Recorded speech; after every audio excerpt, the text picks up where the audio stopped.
हिंदी फिल्मों में ढेरों ऐसे एक्टर्स हुए हैं जो बतौर नायक फिल्मों में भले ही कामयाब न हुए हों, लेकिन जब उन्होंने टेलीविजन पर अपनी तकदीर को आजमाया तो न सिर्फ टेलीविजन पर कामयाब हुए, बल्कि जब उन्होंने फिल्मों में वापसी की तो वहाँ भी उन्हें दमदार रोल्स ऑफर किए जाने लगे। ऐसे ही कामयाब एक्टर्स में से एक हैं सुदेश बेरी, जिनके अलग अंदाज और नेचुरल एक्टिंग का हर कोई कायल है।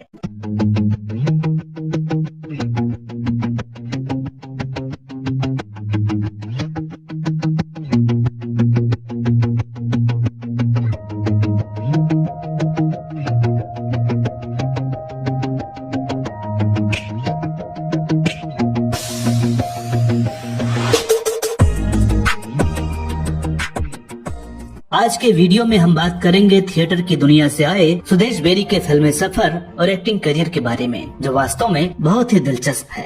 एक मर्तबा हिटलर जैसे सिपाही ने भी कहा था, अगर गुरखाओं की पलटन मुझे मिल जाती है तो मैं सारी दुनिया पे फतेह पा सकता हूँ। इसीलिए आज आपका ये सीओ ललित राय अपने बहादुर सिपाहियों को कारगिल पे फतेह देखना चाहता है।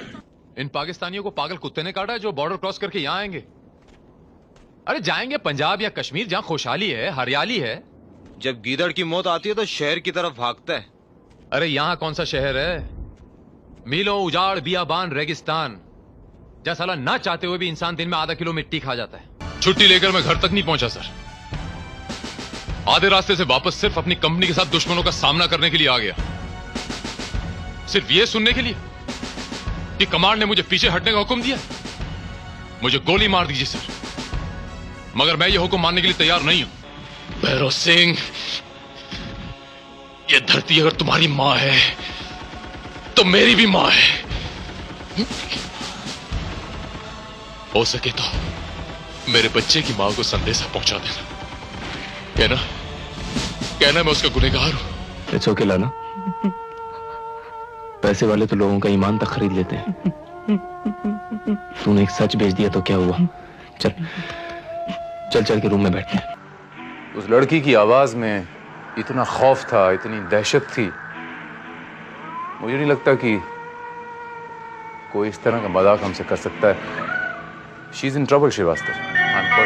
फिल्मों में संघर्ष के दौरान जहां एक और कोई भी एक्टर हर तरह के रोल्स करने को तैयार रहता है और एक भी चांस नहीं गंवाना चाहता है, तो वहीं सुदेश बेरी ऐसे एक्टर्स में से हैं जिन्होंने अपने संघर्ष के दौरान भी बस अपने दिल की सुनी और वही काम किया जो उन्हें पसंद आया। 20 जुलाई 1960 को मुंबई में जन्मे सुदेश बेरी आज बेशक एक जाने माने एक्टर्स में गिने जाते हैं, लेकिन कभी सुदेश के पिता चाहते थे कि वे एक बॉक्सर बने और सुदेश ने बाकायदा बॉक्सिंग की शुरुआत भी कर दी थी। सुदेश अपने कॉलेज के दिनों में बॉक्सिंग चैंपियनशिप में हिस्सा भी लेने लगे थे, लेकिन उनके साथ हुई एक दुर्घटना के बाद उन्होंने बॉक्सिंग से पूरी तरह से दूरी बना ली और अपने दूसरे शौक एक्टिंग को ही अपना करियर बनाने का मन बना लिया। मुंबई के फिल्मी माहौल में पले बड़े सुदेश अपनी पढ़ाई पूरी करने के बाद कई वर्षों तक नाट्य संस्था इप्टा से जुड़कर थिएटर में अभिनय किया, जहां उनके अभिनय को खूब सराहा गया। हालांकि जब सुदेश ने थिएटर में शुरुआत की थी तो उनकी नौजवानी की उम्र थी और वे मौज मस्ती भी खूब किया करते थे, लेकिन जैसे ही वे खुद को नाटक के किरदार में ढालते तो लोगों को यकीन नहीं होता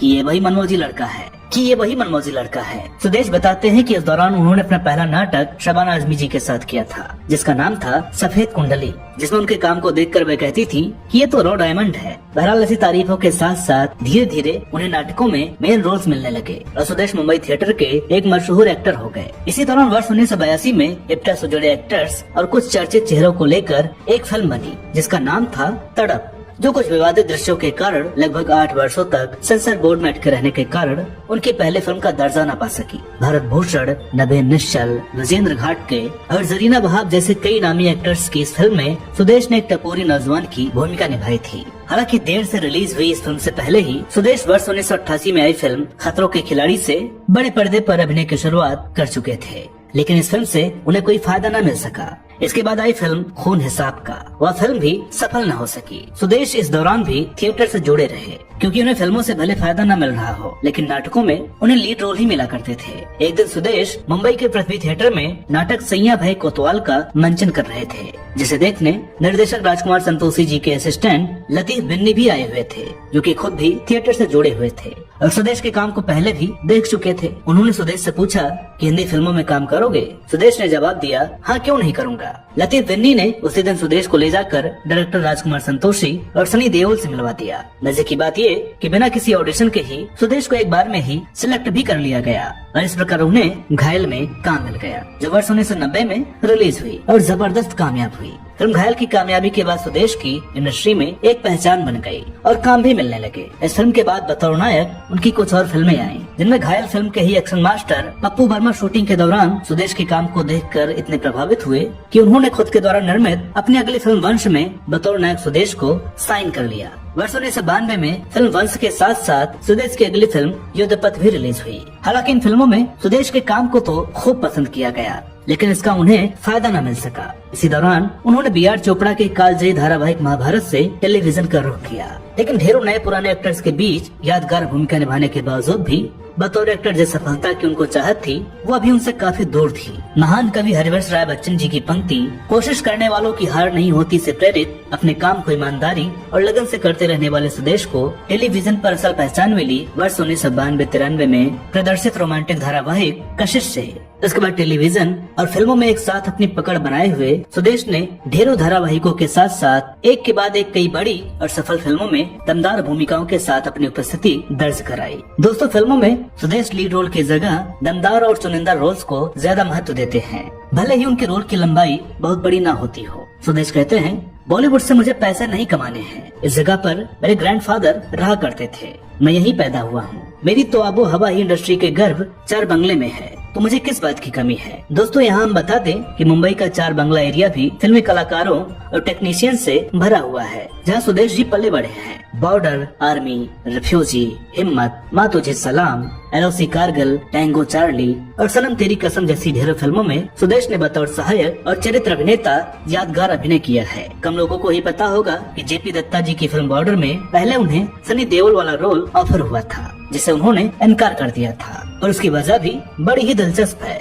दरअसल JP दत्ता ने जिस वक्त सुदेश को सनी देओल के JCU सरदार यानी मेजर कुलदीप सिंह के रोल के लिए बुलाया था, उस वक्त उनके बाल बड़े बड़े हुआ करते थे, शायद इसलिए उन्हें इस रोल के लिए चुना भी गया था। लेकिन सुदेश तब सरदार का रोल नहीं करना चाहते थे और वे इससे बचने के लिए अपने बालों को फौजी स्टाइल में कटवाकर JP दत्ता के सामने पहुंच गए। उन्होंने भी सुदेश के मन की बात भांप ली और सरदार की जगह फौजी मथुरा दास का रोल दे दिया, जिसे सुदेश ने अपने सधे हुए अभिनय से जीवंत कर दिया था। शुरुआत में नकारात्मक लेकिन बाद में सबका दिल जीतने वाले इस किरदार को दर्शक कभी भुला नहीं सकते हैं, दर्शक कभी भी भुला नहीं सकते हैं। दोस्तों, आपको यह जानकर ताज्जुब होगा कि डर फिल्म में शाहरुख खान का रोल पहले सुदेश बेरी को ऑफर हुआ था, जिसे करने में उन्होंने कोई दिलचस्पी नहीं दिखाई। एक इंटरव्यू में उन्होंने बताया था कि दरअसल उन्हें इस फिल्म का टाइटल बड़ा अटपटा लगता था, जो कि अंग्रेजी के हिसाब से डर की जगह डर जैसा दिखता था। स्वभाव से मूडी एक्टर सुदेश ने डर के अलावा ढेरों फिल्में ठुकराई हैं।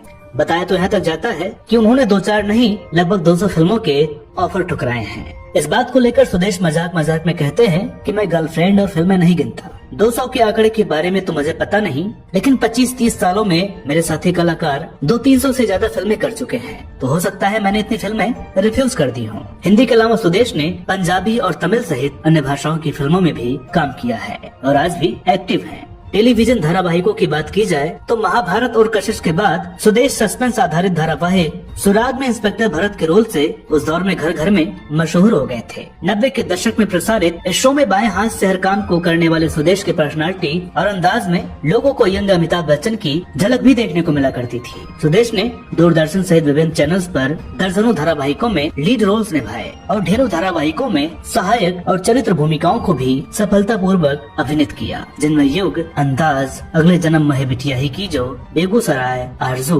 बंधन, सिया के राम, कहीं किसी रोज, माता की चौकी, शक्ति, मुस्कान और प्रेम या पहली चंद्रकांता जैसे न जाने कितने धारावाहिकों के नाम शामिल हैं, जो आज भी बदस्तूर जारी हैं। इसके अलावा सुदेश कई वेब शोज में भी सक्रिय हैं। दोस्तों, सुदेश हमेशा ये कहते हैं कि टीवी मेरी बेबी है तो फिल्में मेरी माशूका, क्योंकि टीवी ने मुझे बुरे वक्त में संभाला है, जबकि फिल्में जिंदगी में माशूका की तरह आती जाती रही हैं। फिल्म उद्योग में लगभग 3 दशकों से भी अधिक समय से काम कर रहे सुदेश बेरी कहते हैं कि वे अभिनय के लिए ही पैदा हुए हैं। अभिनय उनका धर्म है जिसे वे पूरे दिल से करते हैं। सुदेश निर्माण और निर्देशन के क्षेत्र में आने के लिए भी पूरी तरह से तैयार हैं और ऐसी फिल्मों और शोज का निर्देशन करना चाहते हैं जो मनोरंजक होने के साथ साथ शिक्षाप्रद भी हों। सुदेश का कहना है कि उनकी फिल्म चाहे विज्ञान आधारित हो या ऐतिहासिक, लेकिन वह दर्शकों को कुछ न कुछ जानकारी जरूर देंगी। सुदेश बेरी जी के निजी जीवन की बात करें तो उनकी पत्नी का नाम सरिता बेरी है और उनके एक बेटे हैं सूरज बेरी, जो कि अपने पिता की तरह ही अभिनय के क्षेत्र से जुड़े हुए हैं। सूरज बेरी ने बॉलीवुड में द लिटिल गॉडफादर नामक एक फिल्म के साथ वर्ष 2011 में ही बतौर एक्टर अपनी शुरुआत कर दी थी, लेकिन पूरी तरह से शूट होने के बावजूद यह फिल्म इसके निर्माताओं एकता कपूर और सुनील शेट्टी के बीच हुए मतभेदों के कारण रिलीज होने में लेट हो गई। इस बीच सूरज एक्टिंग का कोर्स करने मेलबर्न ऑस्ट्रेलिया चले गए और वापस लौटकर नए सिरे से अपने एक्टिंग करियर को दिशा देने में जुट चुके हैं। सूरज के अपने करियर को लेकर सुदेश बेरी का कहना है कि उन्होंने अपने बेटे को कभी फोर्स नहीं किया। हाँ, फिर भी वो जो करना चाहता है एक पिता होने के नाते उसके लिए वे कोशिश जरूर करेंगे। दोस्तों, उम्मीद करते हैं कि आज का यह वीडियो आपको पसंद आया होगा।